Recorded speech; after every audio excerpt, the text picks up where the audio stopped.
जय माँ इंद्राक्षी जय अम्बे। इंद्राक्षी धाम में दर्शकों आप सभी का हम हार्दिक स्वागत करते हैं। आइए इस विशेष अंक में हम बात करते हैं महालक्ष्मी व्रत के बारे में। वास्तव में 16 दिन चलने वाला ये व्रत अपने आप में अनुभव होता है और धन धान्य की पूर्ति के साथ साथ घर में स्थिर लक्ष्मी का वास कराने वाला ये व्रत बहुत ही श्रेष्ठ माना गया है।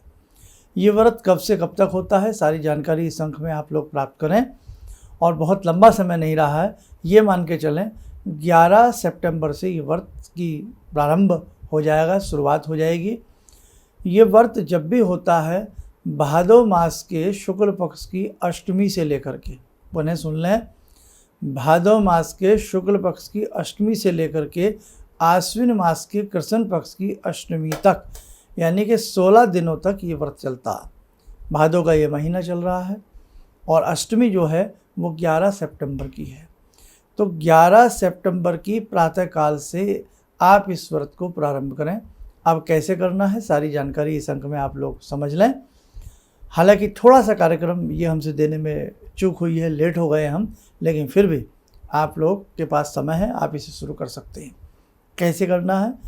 11 तारीख की प्रातःकाल 11 सितंबर की सुबह स्नान आदि करके 16 बार अपने मुख को धोया जाता है, क्योंकि 16 दिन का ये व्रत होता है। महालक्ष्मी का बहुत सुंदर सा चित्र, फोटो या कोई मूर्ति आपके पास हो, उसे अच्छे से शुद्ध वस्त्र बिछा करके किसी आसन के ऊपर प्रतिष्ठित करें और प्रतिष्ठित करने के उपरांत घी का दीप भगवती को अर्पण करें, भगवती को प्रणाम करें और एक कच्चा सूत लें और उस कच्चा सूत में 16 तार होने चाहिए, 16 डोरे होने चाहिए।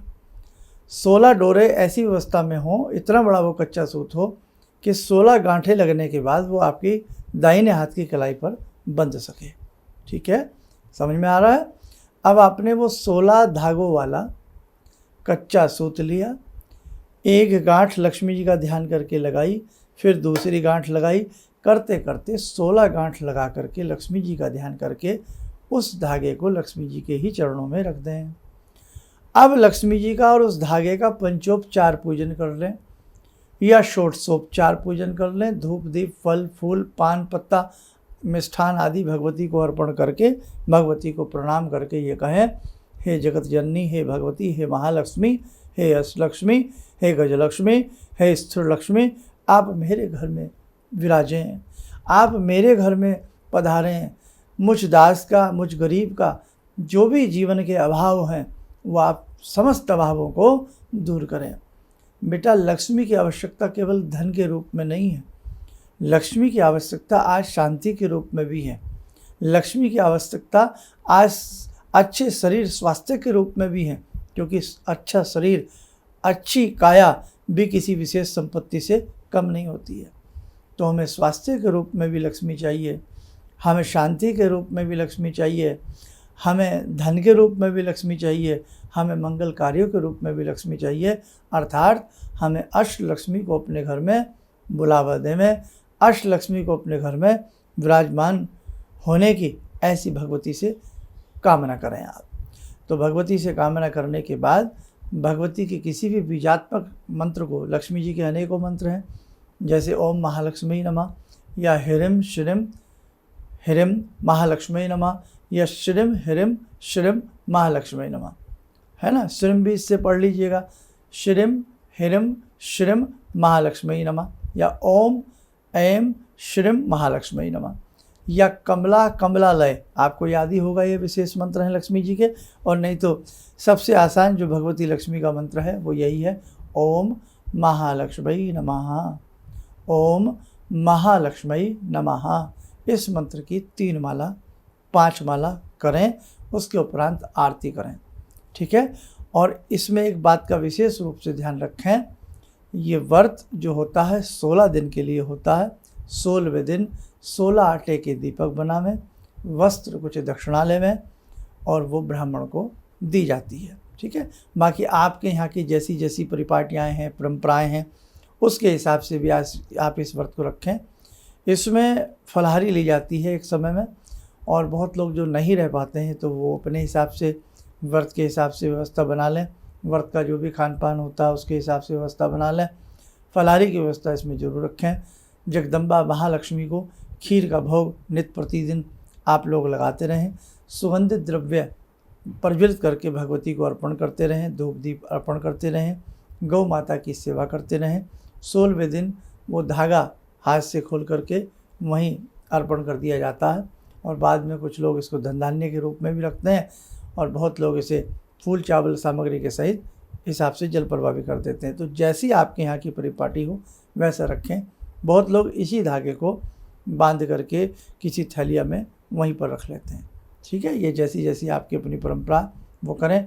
और प्रतिदिन जब जैसे ये व्रत प्रारंभ हो जाएगा तो ये 11 तारीख की सुबह से व्रत प्रारंभ हो रहा है, तो प्रतिदिन इस व्रत से संबंधित जो छोटी सी कथा है उसे आप रोज सुने। अब छोटी सी कथा क्या है, वो यही है कि एक राजा थे, उनकी 2 रानियाँ थीं। अब जो बड़ी रानी थी उसके अनेकों पुत्र थे, छोटी रानी का एक ही पुत्र था। एक बार बड़ी रानी ने मिट्टी का हाथी बनाया और उसकी बहुत सुंदर तरीके से गजलक्ष्मी के रूप में उसकी पूजा की। अब ये छोटी जो रानी थी, उसका जो पुत्र था, उसने देखा कि मेरी माँ उदास सी हो रही है, वो हाथी वगैरह नहीं बना पाई, तो उन्होंने ऐसी सुंदर कामना, ऐसी सुंदर भावना की कि इंद्र से उनके हाथी ऐरावत को ही मांग ले आए। इंद्र से उनके हाथी ऐरावत को ही मांग लाए और अपनी माँ से बोले कि लीजिए आप इस ओरिजिनल हाथी की पूजा करिएगा। और जब उस ऐरावत की पूजा की गई, भाई इंद्र के हाथी हैं, इंद्र के ऐरावत हैं, और महालक्ष्मी का आशीर्वाद ना मिले जिस घर में हाथी की पूजा हो, तो वहाँ फिर ऐसी आशीर्वाद मिलता है कि धन धान्य से छोटी रानी भी परिपूर्ण रहती है बहुत अच्छे से, और उनका जो बालक है, जो बेटा है, वो बहुत बड़ा राजा सम्राट बनता है, विख्यात वो राजा बनता है। तो तब से ये मान्यता चली आ रही है। और बहुत लोग क्या करते हैं, इन 16 दिनों में हाथी की भी पूजा करते हैं, या भगवती लक्ष्मी का ऐसा फोटो चित्र अपने घर में रखते हैं जो हाथी जो होते हैं ना, गज लक्ष्मी, हाथी दोनों तरफ से भगवती लक्ष्मी का अभिषेक कर रहे हैं और उसका आप पूजन करें। जो साधक व्रत नहीं रख सकते, जो साधक बहुत बड़ा लंबा चौड़ा पूजन नहीं कर सकते, तो ध्यान रखना अष्टमी की सुबह से अष्टमी तक, अष्टमी की सुबह से भाद मास की, यानी कि जो महीना ये भादों का चल रहा है, इस भादो मास की अष्टमी से प्रारंभ करके कार्तिक मास के कृष्ण पक्ष की अष्टमी तक 16 दिन तक भगवती लक्ष्मी का वैसे ही आपके घर में धूप दीप होता रहे, पूजन होता रहे। ओम महालक्ष्मी नमः या लक्ष्मी के किसी भी बीजात्मक मंत्र को आप पढ़ते रहें और मात्र जो छोटी सी कथा हमने कही है इसी कथा को सुनते रहें। या कथा नहीं भी आप लोग व्रत रखें, नहीं सुनते हैं, तो केवल लक्ष्मी जी को धूप दीप फल फूल खीर अर्पण करके आप महालक्ष्मी के किसी भी बीजात्मक मंत्र की 3-5 माला करें, तो 16 दिनों के व्रत का महात्म्य आपको प्राप्त होगा। एक खास बात, बहुत लोग पूछते हैं कि इस व्रत का उद्यापन कब होता है, तो देखो 16वें वर्ष में ही जाकर के बेटा इस व्रत का उद्यापन होता है। तो बस ये आपको एक छोटा सा हमने एक जानकारी देनी थी, एपिसोड आपको बताना था। बहुत अच्छे से करिएगा और जो भी कोई कमी बेसी रह गई है वो आगे आगामी दिनों में बता देंगे। वैसे बस इसका यही तरीका होता है, और बाकी आपके यहाँ अपने प्रांतीय हिसाब से कोई इसमें किसी भी प्रकार की कोई बढ़ोतरी होती हो तो आप उसे कर सकते हैं। लेकिन ये 16 ही दिन का व्रत है, अष्टमी से अष्टमी तक चलने वाला ये व्रत होता है। आप सब लोगों के घर में स्थिर लक्ष्मी का वास हो, आप सबके घर में धन धान्य परिपूर्ण रूप से बना रहे, स्वास्थ्य बना रहे, आपकी मंगल कामनाएं पूर्ण होती रहें। इन्हीं शुभकामनाओं के साथ हम अपनी वाणी को विराम देते हैं। जय जय अम्बे, जय महालक्ष्मी। मेरी बहुत दिन से दिली इच्छा थी कि आप जैसे कोई मुझे धर्मात्मा पर महापुरुष मिलें और मैं वहाँ जाके जुड़ के और देश समाज से के लिए कुछ कर पाऊँ। कई चीज़ें हैं समाज में, समाज सेवा में भी मन में वो शांति नहीं मिली, जैसे आप समझ सकते हैं कि बहुत सारी गड़बड़ियाँ भी रहती हैं। आज का अनुभव यही है कि मुझे आस लगता है कहीं सही रास्ता मिल गया है, सही मंजिल मिल गई है। जो मैं करना चाहती थी शायद अब मैं कर पाऊँगी। किसी भी समस्या के समाधान के लिए मिले प्रसिद्ध हस्तरेखा एवं वास्तु विशेषज्ञ प्रोफेसर धर्मेंद्र शर्मा जी से। नोट: शिविर में भाग लेने हेतु एवं व्यक्तिगत रूप से मिलने के लिए कॉल करने का समय सुबह 10 बजे से शाम 6 बजे तक।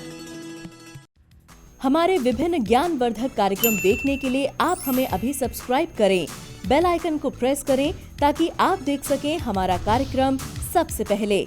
और अधिक जानकारी के लिए फेसबुक पेज को लाइक करना न भूलें।